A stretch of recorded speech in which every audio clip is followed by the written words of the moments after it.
Here we are with Sally Goldenbaum. Your new book is out, Sally. It is The Wedding Shawl. The Wedding Shawl is your fifth. We were here. How long ago were we together? It was about a year ago, I think, because it was the book that came out last May, which was Moon Spinners, I think. Yeah, that's exactly right. And we're here on Madfish Wharf in Gloucester, Massachusetts, with a beautiful backdrop here, and it's raining. We're doing this interview in the rain. It's amazing here. Everyone should be here right now. It's beautiful.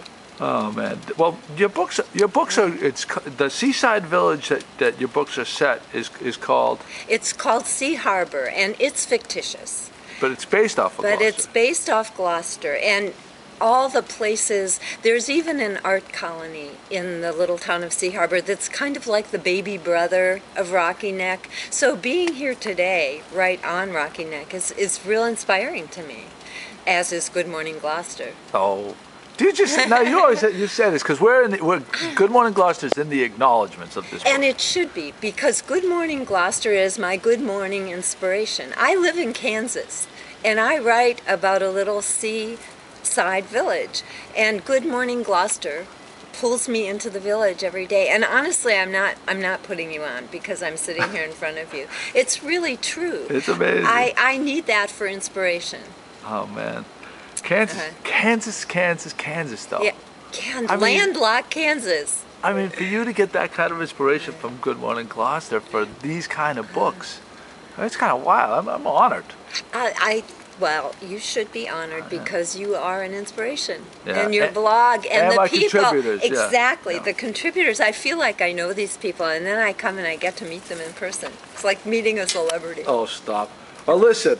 Let's talk about because this is mainly for people from Gloucester. Well, we have a worldwide audience, but the people that are interested in Good Morning Gloucester have a Gloucester thing. So let's talk about some of the Gloucester references. Oh, and there are plenty of Gloucester references. Sea Harbor is so tiny that for excitement, the people who live there have to go to Gloucester for excitement. They go to Sugar Mag's a lot. I was looking through the Wedding Shawl just to find local places. It's about a wedding. The whole book is gearing up to a wedding of one of the main characters, and one of the pre-wedding festivities takes place at the Franklin. In the art world, Beth Williams' Lampworks Studio has given me inspiration, and I have modeled a little Lampworks gallery after hers. The people come here to Rocky Neck to fill their homes with art. So there are plenty of places that are mentioned over and over again. It's amazing. This whole knitting, and you know, it's knitting mysteries.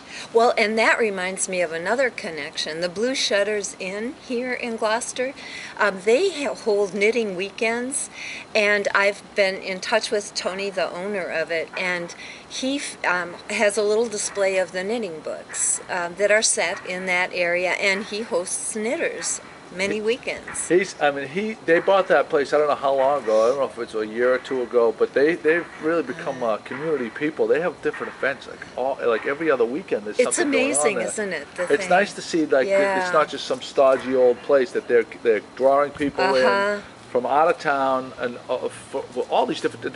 They have like barbecue events there. They have knitting weekends. And what a perfect location, right on Good Harbor Beach. I know. The Twin Lights, the Gloucester at Dawn series. Half of the pictures come from that setting, just right across the street from them. Is that right? Yeah. Yeah. See, I learn things every day talking to Joy. There you go. So you're going. So now your son-in-law, John McElhenney. Yes. I mean, how lucky are you? And I actually, we get along. He's a nice guy. Son-in-law, mother-in-law. I can't. Yeah, but I can't imagine. He's such a nice guy, and he does so much for the city through his PR for Gloucester. And now, lately, his latest venture was kind of this community garden, the Burnhamsfield Community Garden. Well, and I have to tell you, the pictures on Good Morning Gloucester of that Burnham Garden are amazing and so inspiring that in the book I'm writing right now, there's a community garden based on the Burnham Community Garden. It's wonderful. We went over yesterday to water, and it's really nice.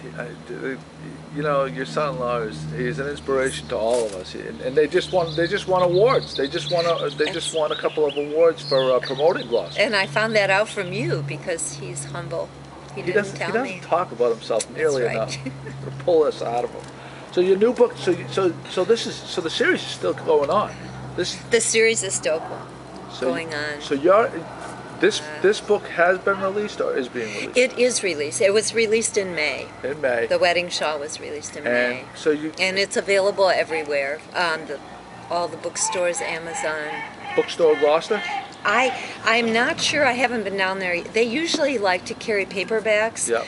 And a new paperback just came out also, Moonspinners, so I'm sure they have that. Okay. I'm not sure about the Wedding Shawl. Okay. But I know they carry it at other bookstores. Okay.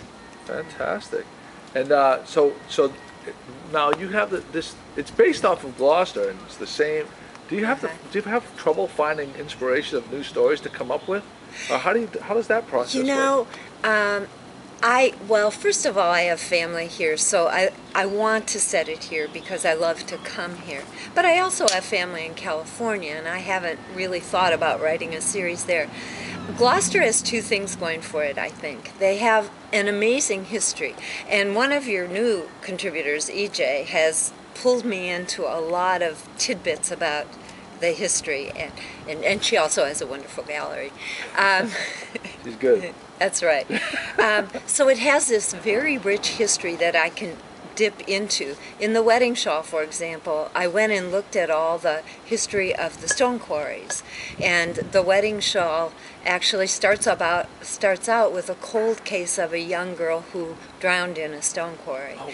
But in addition to the rich history that EJ's unearthing every day, and that is always fodder for books, it's got this progressive future, I think, and new things are always happening, like the Burnham Garden, and like the things that you're starting down here at Rocky Neck.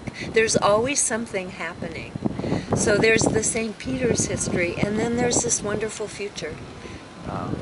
So there's always something. Yeah, it's funny. The blog, we couldn't write this blog in a lot of towns that surround us because there's not enough going on. People say, how do you come up with so many posts a day? And I'm like, to be honest with you, we got to try to figure out how we got to keep, what we got to cut because there's so much happening here all the time. And we hear from people that just want to move here because they're inspired by all this, this community that we have. And it's like things like what your son-in-law has done, and reading books like you've written, and it's fabulous. So people, you have a blog and a website. I have a blog on my website, yes. Yeah. And how can people find that? And it's SallyGoldenbaum.com. Oh, very simple. And I actually have your last video posted on my website. Well, you're gonna have to put the new one on. I know. I have to put the new one on. I know, right? And so people can get information, and there's probably links there to buy the book, I would imagine. Yes, there are links there, and there's more about each of the books in the series. So it'll give you can kind of figure out by writing the description which part of Gloucester, which part of the area we're focusing on. Oh, fantastic. Sally, thanks for coming. Thank you, Joey. I love coming, and I love this location. And everybody come down to Rocky Neck. It's such a wonderful place. Take care, Sally. Thank you.